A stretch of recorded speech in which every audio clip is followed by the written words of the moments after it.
I appreciate you dropping by and sitting down to hear this story.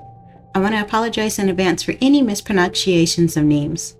I am new to storytelling and still improving. Please feel free to like and comment, sharing what you enjoy and any suggestions. Just please be kind in your feedback. That's all for now. Please enjoy. Growing up, I knew that something was off about my childhood town. For one, there was a list of unwritten but mutually understood rules that we had to observe. These rules, in all honesty, were pretty much just cultural taboos passed down from the older generation. Things like not leaving the rice bucket empty, as it is a sign of being poor, and avoiding shaking one's leg when sitting down, as it symbolizes shaking off good fortune, to name a few. Some of the rules were definitely a little on the creepy side, though, like never hanging out clothes to dry overnight because dirty stuff may attract to them. But there was one particular rule that had always struck me as odd, I guess. The rule was simple and straightforward. No one is allowed to travel on the road after sundown. It didn't specify which road, but everyone generally took it to mean the twisting, narrow two-lane road that led down the hill to the nearest city 30 miles away. It was the only connection between the town and the city, so during the day it would often become congested. The more experienced drivers, my father being one of them, would rush to the city and back in the final hours before sunset when the road was less crowded. But no matter what, once night fell, no one drove on the road. Not even my father, who'd rather sleep uncomfortably in his car overnight than to attempt the return trip home. One time, I asked him about the rule out of curiosity. He remained strangely quiet for a while before saying, "There are no street lights along the entire stretch of a road, so it is dangerous to drive at night." I could tell from his eyes that he was hiding something else. So I tried pushing the question a little further. "Papa, why don't you just drive with the headlights on?" But my father simply shook his head. "It's too dangerous, even with the headlights. Why? When you become older, you'll learn how to drive. You'll know why the road is so dangerous." I did grow older, but I never bothered learning how to drive since my older brother already had a driver's license and inherited our family's car. Unlike the rest of us, however, he never really cared about the rules since young, and much less the stupid driving ban, as he called it. My father caught him sneaking out of the house to drive late at night on more than one occasion, and it only got worse when he started dating a girl from the city. At some point, he just gave up and told my brother, in the sternest tone I had ever heard from my father, not to call home if he gets into any sort of trouble. My brother, of course, was over the moon. He loved to brag about how wonderful and freeing it was to speed along an empty road without a care in the world. He even persuaded me to go together with him a few times. I refused each time, though it would be a lie to say that I wasn't envious of him. But soon, my father's warnings became a bizarre reality that I'm sure none of us would ever forget. It all started when my brother told us that he was going to bring his girlfriend over to our house after she had knocked off work at 7 p.m. My father didn't say anything, but my mother uncharacteristically voiced out her concern. "Son, it's best to let her visit during the day." "Don't worry, Ma. She'll be staying overnight in my room," he said in a nonchalant wave of his hand. "Can is can, but not today. She won't be free till next weekend, Ma. It's all right." It was too obvious what my brother had in mind. I can only admire his tenacity as he hopped into our Toyota and screeched off into the vanishing sunset. Nothing seemed amiss at first, though my father and mother had a small argument in their bedroom that I couldn't catch before going to sleep early. Meanwhile, I was lying awake on my bed, secretly waiting for the sound of my brother's car to return so that I could sneak a glance at his mysterious girlfriend. There's no way someone with his looks can land a pretty girl, was probably the thought running in my head when my ears caught the unmistakable ring of the telephone. Well, to be exact, my next-door neighbor's phone was the one ringing. Not many people could afford a landline back then, especially outside the major city. My family hence borrowed my neighbor's, Ishmael's phone whenever he needed to make a receiving call. Soon after the shrill ring stopped, Ishmael knocked on our door loudly, calling for my father. But despite him being a little sleeper, I couldn't hear the sound of my father getting out of bed to answer the door. I understood then that this was his way of teaching my brother a lesson. Ishmael seemingly caught on to it too, because the knock soon ceased and I heard him walking away from the door. I hesitated, wondering if it was really okay to leave my brother to his own devices and God knows where. before poking my head out of the bedroom window, which faced the road outside. Abang, was it from Kwan? Oh, you're awake, Ishmael exclaimed, though there was a grim look in his eyes. Yes. His car was broken down somewhere below the hill. I'm going down to see if I can help him out. Are you coming along? I agreed without a second thought and got into the front passenger seat of his silver chancel. Once we passed the last row of houses, it was as if the entire world had melted away. All I could see out of the window was a thick, impenetrable fog of inky black. Ishmael seemed unfazed, however. Abang, you haven't turned on the headlights, I said, panicking when I realized he was driving almost blindly at 60 kilometers and increasing. No good, he replied calmly in Malayu.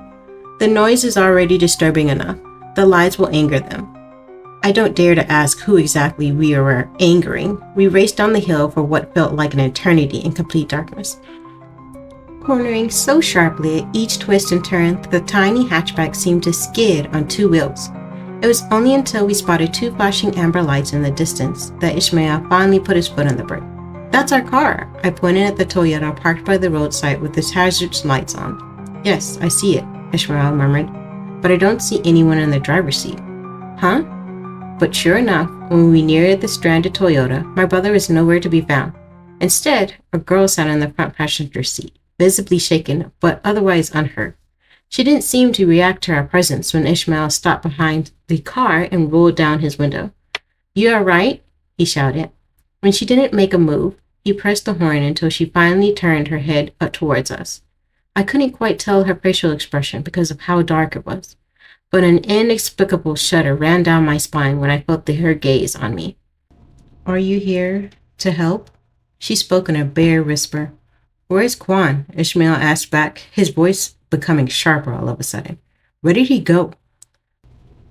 Her hand slowly gestured towards the pitch-black road ahead of us.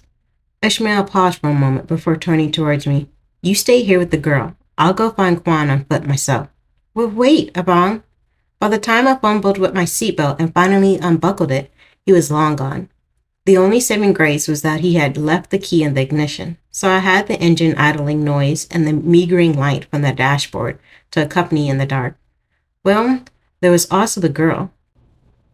But some things about her felt extremely... What? Can you see them? There, behind your car. Her wispy voice startled me. I was about to question how in the world did she know my name, but curiosity got the better of me, and I turned my head around to glance at the rear window. At first, I wasn't sure what I was supposed to see, but then the hazard lights from my brother's car flashed, and for a split second, I caught something stretching across the width of the road. What the hell was that? The hazard lights flashed again, and I could now make out the something to be shadowy wisp floating in a single row. My scream froze in my throat as the lights flashed once more, revealing 6 distinct humanoid figures standing shoulder to shoulder, and with every flash, the figures came closer and closer, their ghostly appearances becoming clearer and more defined. I was snapped out of my fright by a loud rap on the window. Wait, hurry up and unlock the car door. I blinked, and the figures vanished as though they were never there to begin with. Somehow I managed to find the knob to release the door lock in the dark, and Ishmael tossed my brother's limp body into the back seat with a grunt. I let out a gasp. Is he okay? He'll live, but they played a pretty bad prank on your brother, he said, settling into the driver's seat and starting the engine. No choice but to leave your car here, so tell your parents to meet me in the morning. I can drive them down here to get the car back. Okay. I hesitated before gathering the courage to ask, who are you talking about, Bong? Ah, right. You haven't been born yet when it happened, he said quietly. A long time ago, this road formed part of a highway that went all the way to the capital. A lot of vehicles from the north used this road to get there, and because of the many sharp turns, it was easy to lose control if you weren't paying attention. Many accidents happened here as a result. One night, a long-distance bus was traveling on this exact road with 7 passengers, all high school students on a holiday trip to the capital. The driver was new to the road, and while overtaking another vehicle, he noticed that there was a bend ahead, too late and couldn't stop the bus in time. He pointed at the road ahead, absent-mindedly, so he jumped out through the driver's door, and the bus with the 7 passengers crashed right down into the ravine. The ravine was too steep and deep to attempt a rescue, so in the end, everyone on the bus was presumed dead. The bus was never recovered, however, and to this day, it's rumored that their bodies are still lying somewhere down there, waiting to be found. That's horrible. I couldn't help but shudder. So, just now, those figures must have been, you saw them? Ishmael remembered. How many did you see?